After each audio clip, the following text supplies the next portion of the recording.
as we bring in Coach Campbell, all this can mean, Rick, is that we're closer and closer and closer to games, which is just a great thing. How you doing, Coach?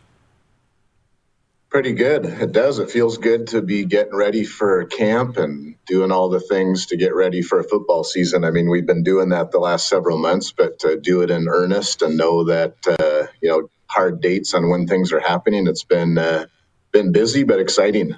Well, you say busy. Can you please, as much as you can, tell me how chaotic, hectic your life is right now? Because it normally is getting players in, let alone what we're dealing with in a pandemic. Like, how are you finding time to even talk to us today?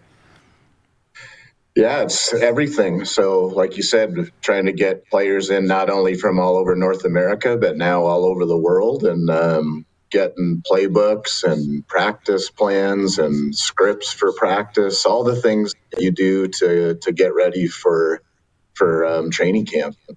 The other thing is that it's all going to be accelerated. That once we get to camp, it's basically going to be a 3-week training camp with no preseason, and then we got to head your way after that.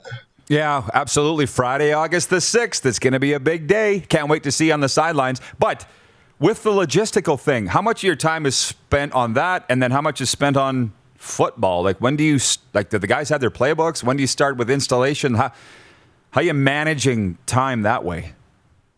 Yeah, so we, with technology now, with being able to share things and Zoom meetings and all that stuff, which the world has learned about over this last year. Yeah, you have to be proactive so that when guys come to camp, we literally have to hit the ground running. And I think that's, definitely been emphasized this year, like I said, without playing preseason games. And, we gotta get all our ducks in a row, so to speak, in 3 weeks. So the good news is people are excited. You can really genuinely see that with the players and the coaches. That once we got the green light, people seem to have a little bit of a spring in their step, I would say. So I think you're going to see enthusiastic people. I think not only at training camp, but once those first games kick off, I think you're going to see some pretty good energetic football. That's for sure. Well, it's how often we talk with the players, and what they're saying to me is, we're all in. So this better happen, because you know what it's like, Rick. It's not easy to prepare for a pro football training camp when you, in a lot of cases, have another job and a family. So they're all in, but they're excited.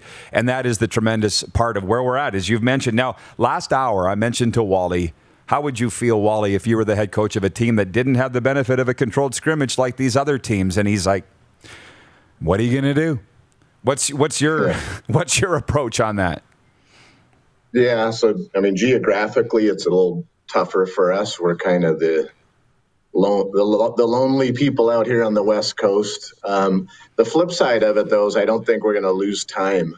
Where even when you play preseason games, if you travel and stuff, you lose days traveling and having a rest day after and all that stuff. So we actually are going to get some more practices in this year, which I think is good. I definitely see benefits in the scrimmage, but we're going to have our own scrimmages, and at least 3 of them where we're treating it more like a game, not from a tackling standpoint, but just as far as coaches calling plays and playing the game as it plays out. So I'm excited from that standpoint. I think we're going to get a few more practices in that we normally wouldn't get, and hopefully we're somewhat, like I said, we don't have to go through the logistics of traveling or busing or doing all those things. So, there's benefits to both ways, but this is the way it is for us, and we'll deal with it.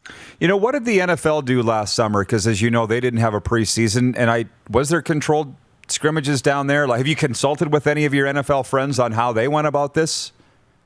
Yeah, I've talked to NFL, and even college guys were good to talk about in the NCAA, because they never have preseason games. I mean, they do it every year without it. So I just talked to them about the preparation of, especially like quarterbacks, things that you need to emphasize and they need to see, so that, when you are playing a live game, you've had enough looks and understand enough things. So that's going to be on us as coaches and players to make sure well, as coaches, that we put them in enough situations in training camp, to where we can make those live adjustments on game days. So there's definitely different philosophies and all those things, but at the end of the day, it comes down to putting in the work and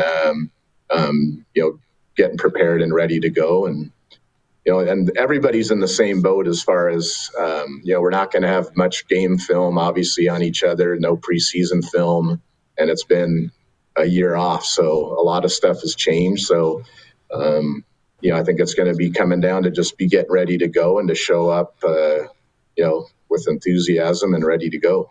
Rick, before I delve in any more football, how are you enjoying the BC thing? Like, had you coached with the Lions before on a staff? No, I have not. I didn't think so. And I love that market. So how are you loving Vancouver? It's been great. I knew Vancouver. I visited here a lot. I'm originally from the state of Washington, which is just south of here, and have family down there and stuff. So I'm kind of familiar with I am familiar with the West Coast. It's kind of my original home. So it's kind of been neat for me to be in this neck of the woods, so to speak. The thing about Vancouver, I knew it from visiting and being downtown, like when teams come for road games or, when you're right in the city. But around the city, and I'm talking close by, 20, 30 minutes, you get out of downtown and there's waterfalls and mountains and creeks and stuff that is world-class spectacular. So I felt very fortunate to be around here, especially when this pandemic's going on, is that you can get outside and do something. But man, it's crazy, the outdoors here, and I'm an outdoors guy, so I definitely have appreciated it. Yeah, and I also know how much they love the Lions out there, province-wide, but specifically there in the Lower Mainland. So I'd written about this in a commentary a while back, how we need to reacquaint ourselves with CFL personnel. A lot of people will forget that you went to BC. Your staff, off the top of your head, without forgetting anybody, like Wally said, continuity, the veteran staffs will be further ahead, and you're a first-year guy in BC. Like, what's your staff? Who'd you take over there? Yeah, so the good news for us was we're a new staff to this team, but we've been here for, like you said, for 2 years. So basically pretty much everybody's a holdover. So that's good news. Like we actually were working, whatever, I make sure my years don't get confused, but in the spring of 2020, we were getting ready for that season and had worked as a staff. And then, we're pretty much the same staff minus one guy. So that definitely has helped, and we haven't worked with the players on the field, but again, with guys like Mike Riley and the veterans that are here, they've got to know us some as people, and we've talked some football and done those things. So I think that is going to help us some. So, and I think it's a big deal that Mike Riley knows. He already knows this offense and the terminology, and we've been talking about it for a year and a half. So it's not a big learning point for him, which obviously is very important with the quarterback. So I'm looking forward to it. We got a good mix. We got a good mix of proven coaches that have coached in this league and some younger guys that I think that are on their way up. And it's been good. I mean, everybody's undefeated, so everybody's enthusiastic. And but I think we have enough people around here that understand how hard it is to win and the effort and the energy it takes to do it. So, we're going to throw our hat in the ring and away we go. Well, you mentioned everybody's in first place, and that's for sure. And I'm envious of the BC thing because I know how beautiful is it out there. But I'm also envious of the vibe around your club because last year we had a lot of your players on. Lamar Durant, we had on Suk Chung. Bola Combo, like Shaq Johnson, who's from London, right, or in Ontario. But you got a lot of local guys, Rick. And Pedersen was on here last week talking about all the Toronto area kids they got on the Argos. I feel this vibe in Vancouver that there's something building out there, and obviously a chip on the shoulder from a fifth place finish. Like, is that buzz still there? Because I felt it a year ago. Yeah, it definitely is. The two parts for me. One is I'm new to BC, so I was coming into this situation, and there is a group of guys here that are solid guys on the field and off the field. And that leadership is invaluable. So I think that's good. And I think there is something to be said. I mean, all our personnel decisions aren't made by who's local, but I think there is a vibe and a sense of pride for that. There is a big contingent of guys here that are from the lower mainland. And I think it's just kind of an extra incentive to represent this community, both on and off the field. So I've definitely felt that, being a guy that's new to the Lions. And so, I'm hoping that pays. I know it's paid off the field in the community with the work that's been done, but obviously I hope it translates to on the field with wins. In free agency and the draft, I'm just wondering what kind of new talent that you've brought in there and new faces personnel-wise, Rick, from even a year ago on the roster that you thought you were going to take to the field with. Yeah, so again, I liked the veteran group that was here, and then we were trying to add some pieces to it. Just off the top of my head, I don't have a roster in front of me, but on offense, we got guys like Shaq Cooper and Lucky Whitehead, who are, I would call, more run hitter type guys. You get the ball to them in space, big things can happen. So, the CFL's a league of big plays. So, we wanted those type of guys on offense, which I think was really a big help. Riker Matthews, I think, is going to be a big help at tackle. I'm excited about our O-line. I think they're a veteran group. Kelly Bates is one of the holdovers, so he's worked with these guys for basically 3 years now. And then on defense, I'm excited about the secondary.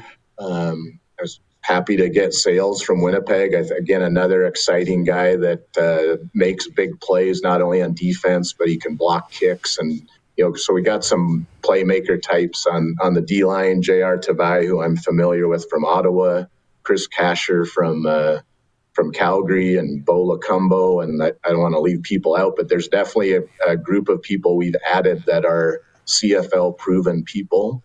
And, our hope is that mixing those guys in with the guys that were already here is going to be helpful. And you mentioned the 5th place finish, but I know from a guy on the outside that watched that team in 2019 is they had a couple tough losses that were really close, particularly in the first part of the season. I go back to that game at Calgary and the game at Hamilton where they easily can win. And if they win those, they win those games.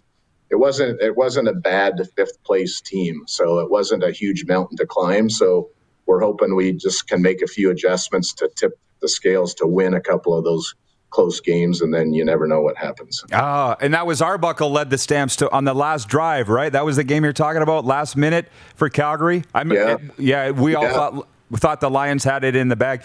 But hey, the guys I was forgetting about was Jordan Williams and Nathan Rourke. Like, I can't wait to see these guys. I was going to say Jordan Williams is a live wire. I don't think Nathan is that live wire, Canadian quarterback, but I'm excited to see you guys. Preseason would be nice to be able to get a look at them, but hey, they'll have long CFL careers. Rick, I appreciate this visit as always. We'll see you on August the 6th, and I appreciate the time. All right, have a good one. We'll see you guys in August. You betcha. The head coach of the BC Lions, Rick Campbell. Did I say July 6th or August 6th? I said August 6th? Okay. Yeah, Lions, Riders here on the Rectangle. You're watching Rod Pedersen On Demand. For more of The Rod Pedersen Show, visit rodpedersen.com or follow Rod Pedersen on social media.